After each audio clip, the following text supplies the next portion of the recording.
Hi everyone, Sponge here. A lot of people, including myself, several years ago, wondered if machine translation or AI will replace translators and interpreters. The answer to that is yes. End of story. But hold on, it's much more complicated than that. Technically speaking, any jobs that are not creativity intensive will be partially, if not entirely, replaced by machines in the future. So, a more important question we should ask is, when is that going to happen? Technologies evolve, but the science of how they evolve basically stays the same. The new tech is first proven feasible, theoretically, then it comes into being in prototypes, but with ridiculously high costs or low stability, so it never makes it out of the labs. Later, certain techs that both have acceptable stabilities and give a country military upper hands will be used militarily because national security weighs more than money. Only when a moderate balance is struck between cost and stability could a new tech see the opportunity for civilian use, first by the privileged, then by the commoners. For example, airplanes were invented in 1903 by the White brothers, but flying was a risky endeavor until 1925, 22 years after the invention. It took another 13 years in 1938 to see the birth of the Civil Aeronautics Act, which determined airlines' routes of travel and the regulating prices for passenger fares. And the Federal Aviation Administration, the industry regulator, was founded in 1958, 53 years since the invention of the first plane. And it creates new jobs thanks to the aviation industry. Another example is that IBM built the first touchscreens in the 1960s, but it was Apple that popularized it with iPhone in 2007, almost 6 decades after IBM. So I think this will be the case for translation and interpretation. Let's say if one day machine translation is as good as human translators, and that is saying something, how much would it cost? And how long would it take to reduce the cost as lower than a human translator without compromising qualities?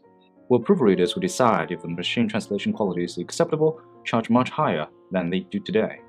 We don't know the answers, and neither do those AI practitioners.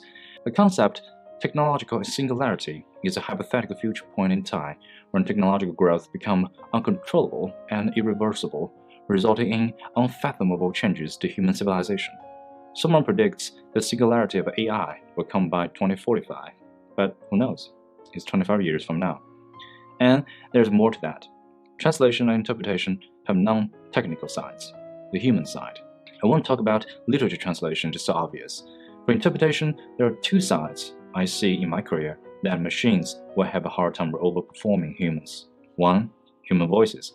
Some people just prefer human voices over Siri because of its texture and emotion. Making machines sound like human is not only a technical challenge, but a moral issue as well. Two, people's trust in machines. I believe it's the biggest problem with machines. In many Global 500 closed-door meetings, only the senior management and the interpreters are allowed. In extreme confidential meetings like some shareholders' meetings I interpreted for, I was asked to leave the meeting room when they discussed certain topics. The bilingual shareholders were interpreted in my stead because they value confidentiality over accuracy and efficiency of interpretation. Telling them what you will be talking will be uploaded to some cloud servers before being interpreted is literally telling them to have sex with themselves. This is the recruitment notice from MI5 I saw in my school at Newcastle. It says, to apply, you must be born or naturalized British citizen and normally have lived in the UK for 9 of the last 10 years. So, it's not a matter of skills, it's a matter of trust, like those aunties and uncles in a family company. So my point is, it's a sure thing that AI is going to replace translation, by which time a ton of other jobs will be replaced too. But it doesn't happen overnight, and a whole lot more new jobs will be created, which means you would have plenty of time to learn new skills and change jobs when things go south. That's exactly what happens in real life as well. People learn new skills and change jobs when it suits them. What's more important, translators and interpreters are fast learners. They're good at communication and many other transferable skills. It's the foundation of the alumni who have successful careers after serving as a translator and interpreter. A 70-year-old AIC member, the crown jewel for interpreters, says, actually, you sacrifice a lot by choosing this profession. Because if you are that good, you could do anything else. Say, you could be a CEO, a CPA, senior consultant, professor, or simply anything. So I guess, like my tutors said, T&I is more of a lifestyle and art. Life is short, but art is long. The key is to be a better person every day.